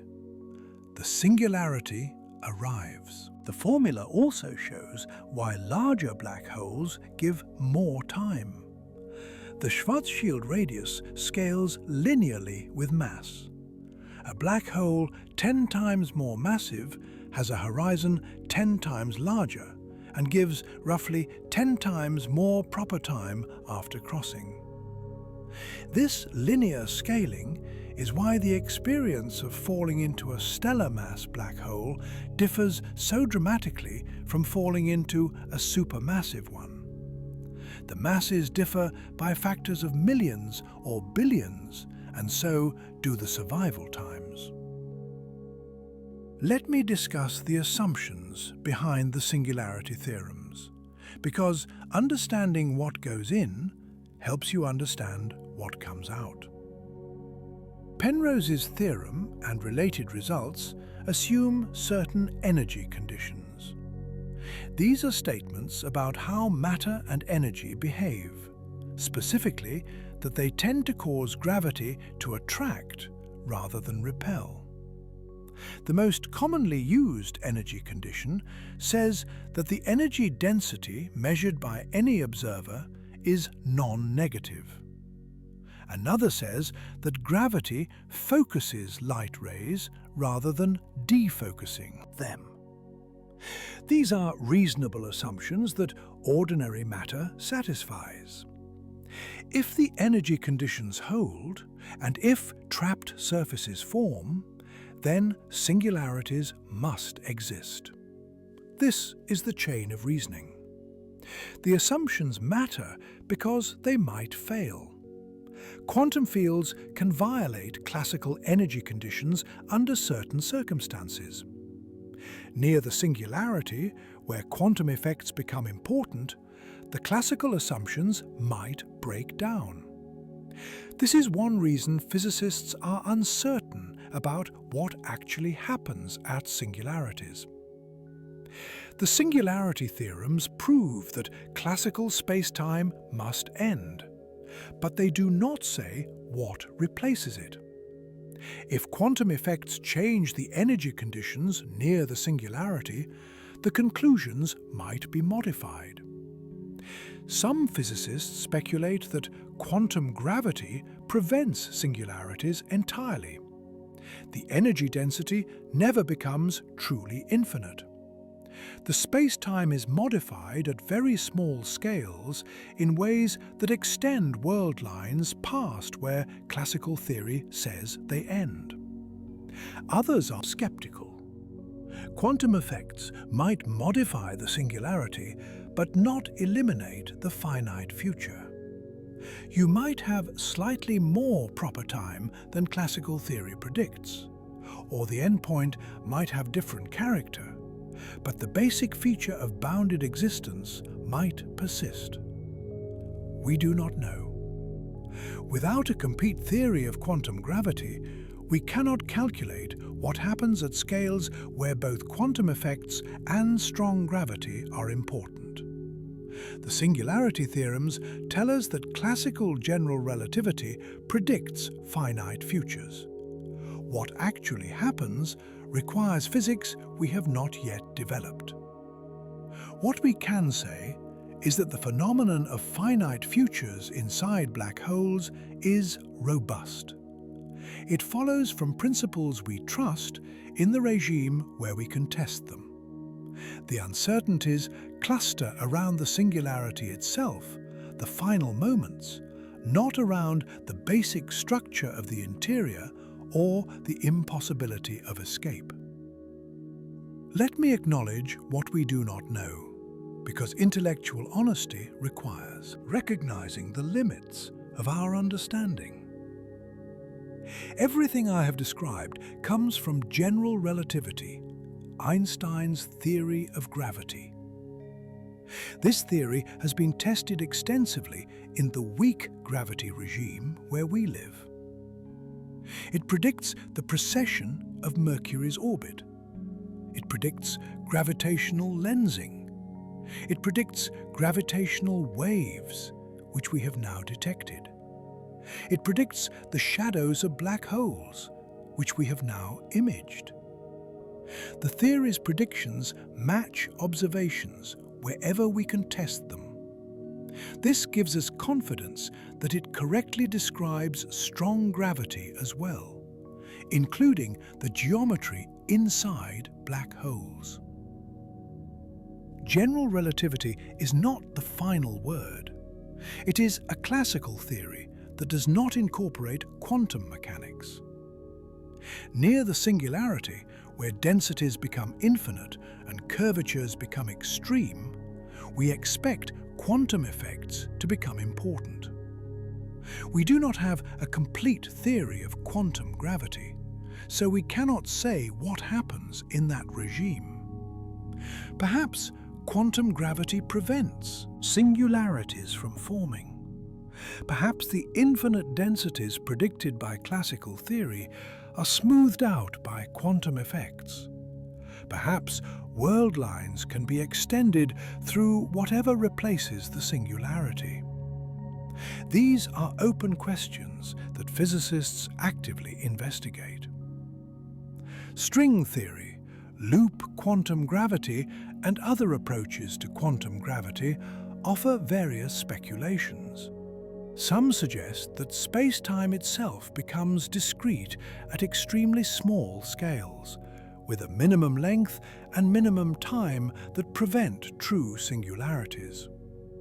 Others suggest that black hole interiors connect to other regions of space-time, or even other universes. None of these ideas is confirmed. They remain theoretical possibilities. What we can say with confidence is that the classical description breaks down somewhere near the singularity. The infinite densities and curvatures predicted by general relativity signal the theory's limits. A more complete theory is needed to describe what actually happens. This does not undermine the main message of this video. The space-time swap at the horizon is robust. It depends on physics we understand well and have tested. The finite proper time to the singularity is also robust. Whatever quantum effects modify the singularity, they do not extend back to the horizon or significantly change the experience of falling through the interior. The question marks cluster around the singularity itself, that final moment when classical theory predicts space-time ends. What happens there remains one of the deepest open questions in physics. Let me consider what it means for space-time itself to end, because this concept deserves careful examination. In ordinary experience, space and time are the stage on which everything else happens. Objects exist in space, events occur in time. The stage itself is permanent, unchanging, always there to host whatever happens. General relativity reveals that the stage is not permanent. Space and time are dynamic. They curve in response to matter. They can wave and ripple, and at singularities, they end. When we say space-time ends at a singularity, we mean something precise. The mathematical structure that describes events, their locations, and their relationships cannot be extended past a certain point. There is no there beyond the singularity to describe. There is no then after it to consider. This is not like reaching the edge of a map where the territory continues beyond what is drawn. The singularity is like the territory itself ending. Not a boundary of our description, but a boundary of reality, as described by general relativity. Whether this reflects actual physical reality or a limitation of the theory is debated. Many physicists believe that quantum gravity will modify the singularity, perhaps replacing it with something else. But the modified theory might still have a finite future, just one that ends differently than classical theory predicts. What the singularity represents at minimum is breakdown of the classical description. The framework we use to talk about events in space and time stops working. Whatever happens at the singularity requires a different framework, one we do not yet have. This is humbling. Physics has been extraordinarily successful at describing the universe. Yet there are places where our best theories admit their own incompleteness. The singularity theorems are proofs that general relativity cannot be the final word. Somewhere near infinite density and curvature, new physics must take over. What that new physics is, we do not know. What happens at the endpoint of world lines inside black holes, we cannot calculate with current theories. The finite future is certain. What happens when that future arrives is not. This uncertainty is itself informative. It tells us that our journey of understanding is not complete. The questions raised by black holes about space and time and their limits push us toward new theories and deeper understanding. The finite future inside a black hole is not just a physical phenomenon, but a signpost pointing toward physics we have yet to discover. Let me clarify that everything I have described applies specifically to the simplest type of black hole, one that does not rotate and carries no electric charge. Real black holes are more complicated. The Schwarzschild solution describes non-rotating, uncharged black holes. In nature, most black holes probably rotate because they form from collapsing matter that was itself rotating. Conservation of angular momentum means that rotation persists and even intensifies as matter compresses. Rotating black holes are described by the Kerr solution, found by Roy Kerr in 1963. The geometry is more complex. Instead of a single event horizon, there are two horizons. Instead of a point singularity, there is a ring singularity. The interior structure is different, and so is the experience of falling in. In a Kerr black hole, it is theoretically possible to miss the singularity. Because the singularity is a ring rather than a point, trajectories can pass through the center of the ring and emerge into different regions of space-time. Some physicists speculate about using this to travel to other universes, though whether this is physically possible remains unknown. Even for Kerr black holes, however, crossing the outer event horizon still means no return to the external universe. The finite future remains finite. The inability to escape remains absolute. The specifics change, but the fundamental character of being trapped inside an event horizon does not. The Reissner-Nordström solution describes charged, non-rotating black holes. The Kerr-Newman solution describes charged, rotating black holes. Each has its own interior structure and its own peculiarities. The physics becomes increasingly exotic as you add complexity.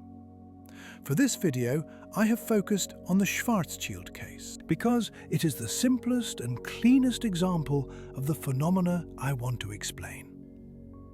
The space-time swap, the singularity as future moment, the finite proper time, all of these are clearest in the Schwarzschild solution. Real black holes are messier, but the basic principles remain. The essential message does not depend on rotation or charge.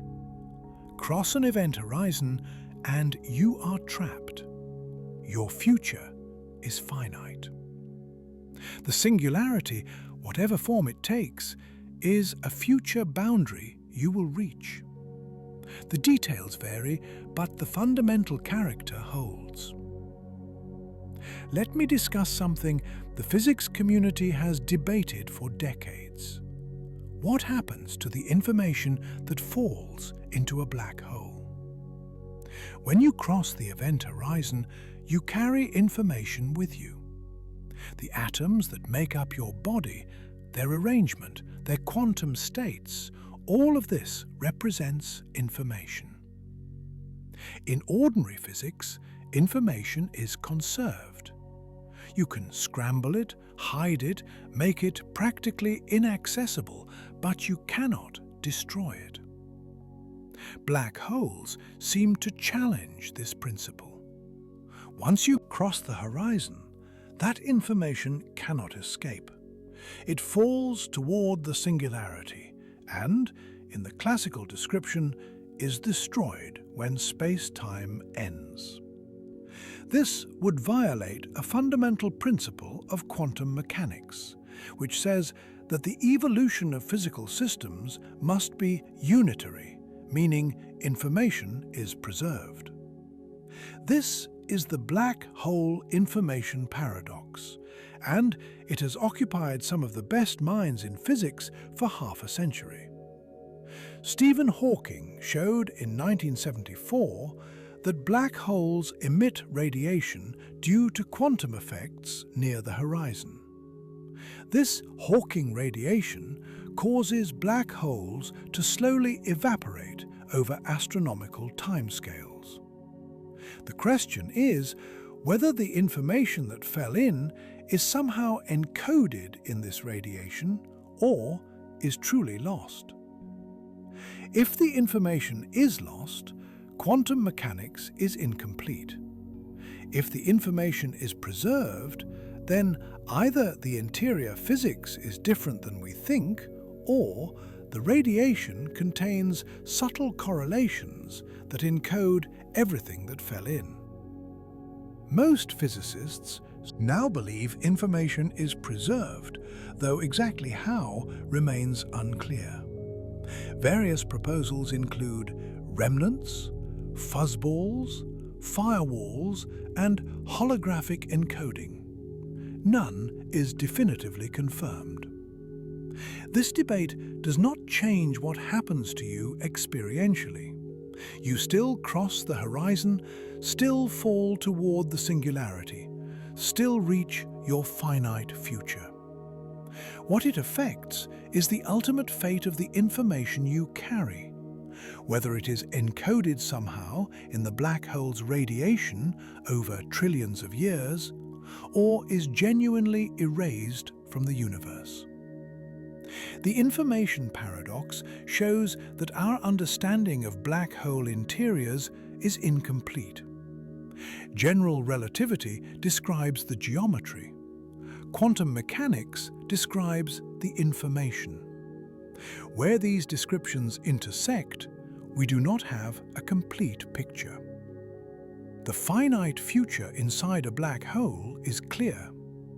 What that finite future means for the fundamental structure of physics is still debated. Let me step back and consider what this means for how we understand space, time, and existence itself. In everyday experience, space and time feel fundamentally different. Space is where things are. Time is when things happen. You can revisit a location in space, but you cannot revisit a moment in time. Space offers freedom. Time offers inevitability. General relativity reveals that this distinction is not absolute. Space and time are woven together into space-time, and the character of each dimension can change depending on circumstances. Inside a black hole, a direction that was spatial becomes temporal. The freedoms of space become the inevitabilities of time. This challenges our intuitions at a deep level. We think of space as something we move through by choice, time as something that carries us forward without choice. Inside a black hole, one spatial dimension loses its optional character and becomes compulsory, just like time. The singularity in this framing is not a place where something terrible exists. It is a moment when existence ends. Not because of destruction, though destruction accompanies it, but because space-time itself has a boundary. The fabric of reality terminates. This is different from ordinary death. When a person dies, the universe continues. Other observers persist. Events keep happening. The deceased's world line ends, but space-time goes on. At a singularity, the space-time description breaks down. It is not that something continues without you. The very framework for describing continuation fails. What this means philosophically is unclear, because we have no experience of such situations and no complete theory to guide us.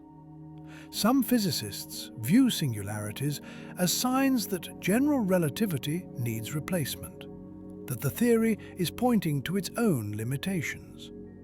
Others view them as genuine features of the universe, places where physical description simply ends. The debate continues. What we can say is that the universe contains regions where the future is finite in a strong sense. Not merely finite for an individual observer, but finite for space-time itself. Inside a black hole, there is a latest moment, a future boundary beyond which nothing exists to describe. The space may be vast, the future is not. Let me contrast our everyday experience of time with what time becomes inside a black hole. In daily life, time feels like a river carrying you forward. You cannot stop it, you cannot reverse it, but it does not seem to have an end. Tomorrow follows today. Next year follows this year. Time stretches ahead indefinitely, at least in principle. You will die, but time will continue without you. Inside a black hole, time has an end. Not for some observers while others continue, for everyone, for the space-time itself. The singularity is where all interior world lines terminate. There is no tomorrow beyond that moment, because there is no space-time beyond that moment. This is qualitatively different from death as we usually understand it. When you die normally, universe persists. Other people continue. Events keep happening in the time that was your future. Your subjective experience ends, but time does not. Inside a black hole, when you reach the singularity, there is no ongoing universe outside that moment. The interior region genuinely ends, not just for you subjectively, but as a mathematical structure. The space-time description stops. This is difficult to grasp because we have no experience of bounded time. Our intuitions are built from open-ended time, from futures that stretch ahead without limit. The concept of time having an edge, a boundary beyond which there simply is no more, has no analogue in everyday life. The closest analogue might be thinking about time before the Big Bang.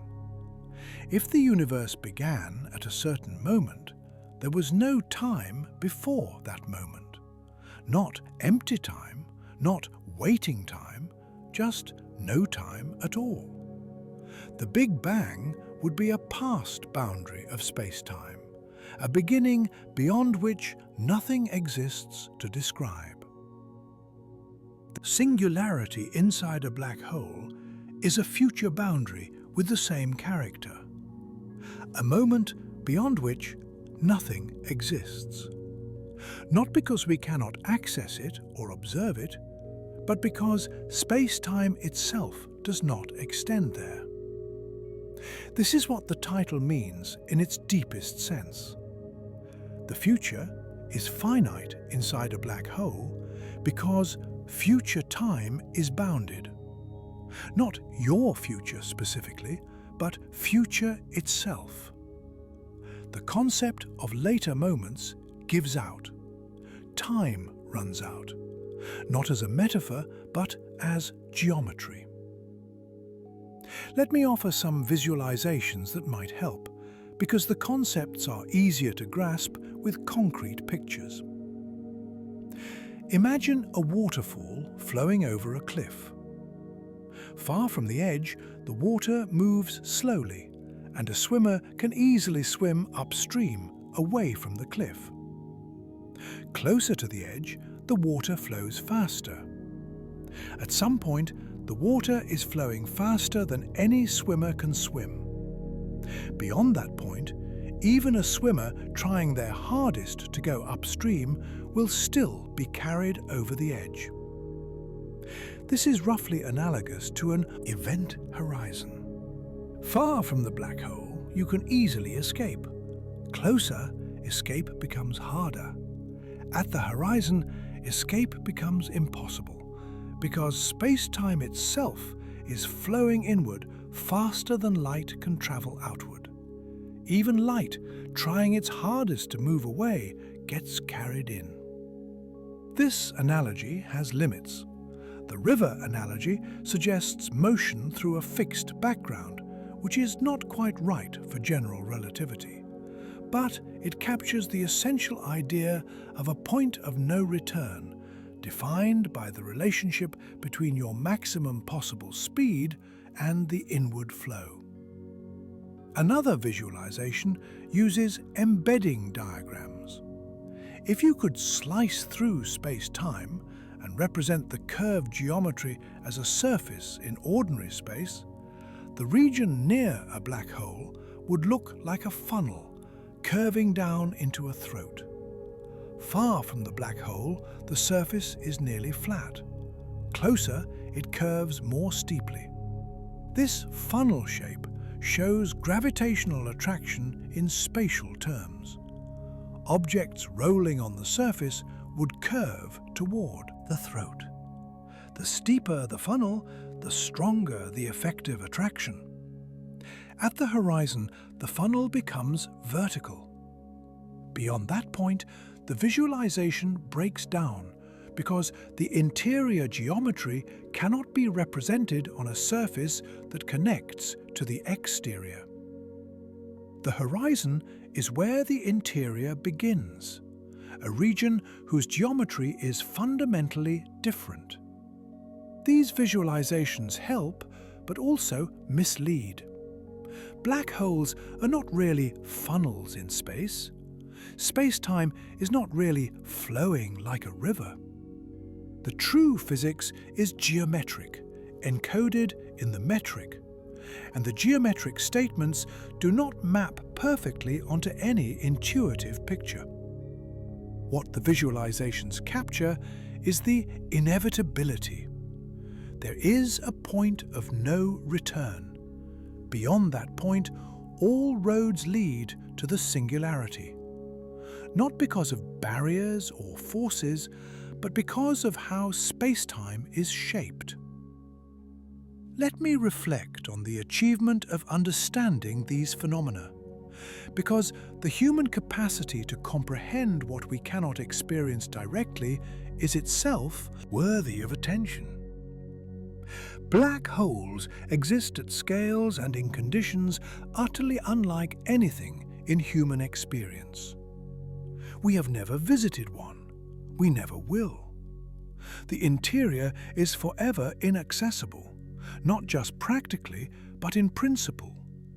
No information returns. No traveler reports back.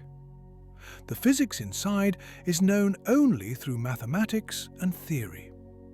Yet we understand it. We can calculate what happens to someone crossing the horizon. We can derive the proper time to the singularity. We can draw diagrams showing the causal structure. We can predict to extraordinary precision what the shadow of a black hole should look like, and then observe it matching our predictions. This is remarkable. Human beings, evolved on a small planet to solve problems of finding food and avoiding predators, can reason about the most extreme environments in the universe. Our mathematics, developed over centuries, proves adequate to describe geometries that have no analogue in our experience. The people who made these discoveries worked with pure thought and observation. Schwarzschild, solving Einstein's equations in a war zone, never saw a black hole. Einstein, developing General Relativity, could not have imagined the Event Horizon Telescope. Penrose, proving his Singularity theorem, worked with abstract arguments about trapped surfaces and geodesic incompleteness. Each step built on the last. Einstein's equations, Schwarzschild's solution, the Kruskal extension, Penrose's theorems, the EHT observations. A chain of discovery stretching over a century, each link enabling the next. The result is understanding. Not complete understanding, not the final word, but genuine knowledge about how the universe works in conditions far beyond our direct access. We know that space becomes time inside black holes. We know that futures are finite there. We know these things with the confidence that mathematics and observation provide. This is one of the great achievements of human intellect, the ability to transcend our immediate experience and reason about the cosmos at large. The privilege of being a species that can ask these questions and, at least partially, answer them. The physics I have described is not speculation or philosophy. It is science, tested where it can be tested, derived rigorously from principles that have survived every experimental challenge. The interior of black holes may be forever beyond our reach, but it is not beyond our understanding. Let me reflect on what the scale of these objects tells us about the universe we inhabit. A 10 solar mass black hole, tiny by black hole standards, has an event horizon larger than many cities. You could fit Manhattan comfortably inside. Yet your survival time after crossing is less than the time it takes light to cross a room. Sagittarius A star, with 4 million solar masses, has an event horizon comparable in size to the orbit of Mercury around the Sun. Light takes 40 seconds to cross that distance. Yet your survival time is only 27 seconds. M87 star, with 6.5 billion solar masses, has an event horizon larger than our solar system's inner planets. Neptune's orbit would fit inside it. Light takes about 19 hours to cross that distance, yet your survival time is only 12 hours. In each case, the space is vast and the time is short. The disconnect between spatial and temporal scales is the signature of the space-time swap. The coordinate that was radial has become temporal, and temporal scales are fundamentally different from spatial scales near a black hole. This is worth sitting with for a moment. We are used to spatial and temporal scales being related in predictable ways. Drive 100 kilometers at 100 kilometers per hour and it takes 1 hour. Walk 5 kilometers at 5 kilometers per hour and it takes 1 hour. The relationship between distance and time is intuitive. Inside a black hole, that intuition breaks down.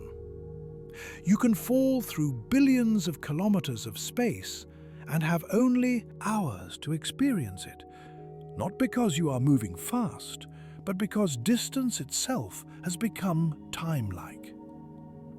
The conversion factor between space and time is no longer your speed through space, but the geometry of space-time itself. I find this one of the most disorienting aspects of black hole physics. Our deepest intuitions about space and time, built over a lifetime of everyday experience, simply do not apply. The interior of a black hole is a region where familiar concepts transform into something else entirely. The privilege of understanding this, of being a species that discovered these phenomena through pure reasoning and then confirmed them through observation, is extraordinary. We cannot visit these places. We cannot experience these transformations directly, yet we can know they happen. We can calculate them. We can photograph their boundaries. Human curiosity has reached into regions of reality fundamentally unlike anything we will ever directly experience. Let me bring this exploration to a close by, returning to where we started. There is a place where space becomes time. We have spent this video understanding what that means. Inside the event horizon of a black hole, the radial direction transforms from a dimension of freedom into a dimension of fate. You can no longer choose whether to move toward the center. Decreasing radius becomes your future, as inexorable as the passage of time. The singularity at the center is not a point in space you might avoid. It is a moment in time you will reach, not because you traveled there, but because time passes, and the singularity is where all interior time leads. The space inside may be enormous, billions of kilometers for the supermassive black holes in galactic centers.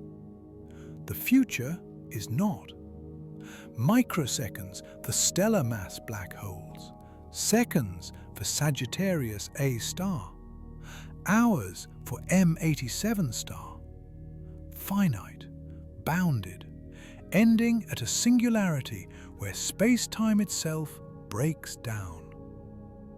We discovered this through mathematics, working out the consequences of Einstein's equations in situations no human will ever directly experience.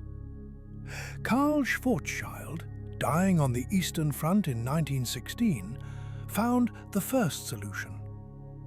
Oppenheimer and Snyder showed in 1939 that such objects actually form. Penrose proved in 1965 that singularities are inevitable once horizons exist. We confirmed it through observation. The Event Horizon Telescope photographed the shadows of M87 and Sagittarius A star, showing that general relativity correctly describes physics at the horizon scale. Gravitational wave detectors recorded the mergers of black holes, hearing the space-time ripples from events that match theoretical predictions precisely. The theory works. The phenomena are real. Somewhere in the universe right now, matter is crossing event horizons and falling toward singularities, experiencing the finite futures that general relativity describes. I remember when I first truly understood this, and it required letting go of everyday intuitions about space and time. Idea that a direction in space can become a direction in time, that geometry can trap you more thoroughly than any wall, challenges assumptions I did not know I held. What remains after that understanding settles is a sense of awe, not at any cosmic purpose or design, but at the sheer strangeness of what exists. The universe contains regions where the rules we know do not apply, where the fundamental categories of space and time interchange, where futures are finite in a way that has no analogue in ordinary experience. We know this. We calculated it. We photographed its evidence. This achievement of human intellect is itself worth contemplating, separate from the phenomena it describes. The next time you look up at the night sky and think about the black holes that populate it, remember what waits inside. Not destruction, though destruction accompanies it. Not darkness, though light cannot escape. But a transformation of the very structure of existence. A region where forward in space becomes forward in time, where locations become moments, where the future shrinks from infinite possibility to finite certainty. The Milky Way contains millions of stellar mass black holes.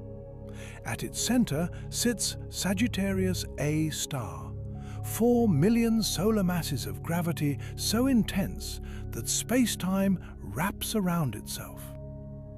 In other galaxies, monsters like M87 star contain billions of solar masses.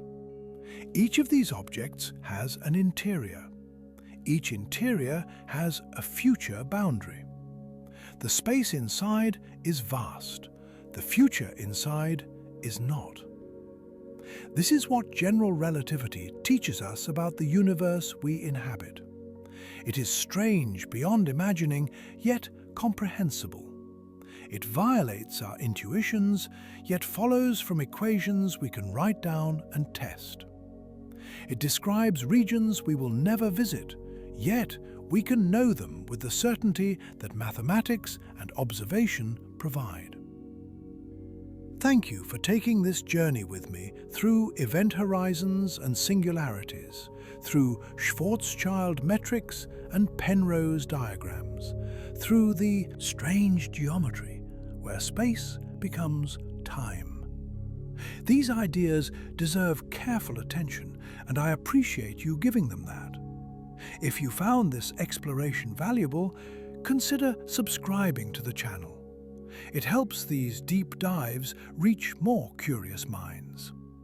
Sleep well tonight, here in our ordinary space-time, where the future stretches ahead without limit. Think about the places where that is not true, where futures have finite bounds, where all paths lead to the same destination. Think about the privilege of being able to understand such things, even if we can never experience them directly. The space is infinite. The future, in those strange places, is not. Good night.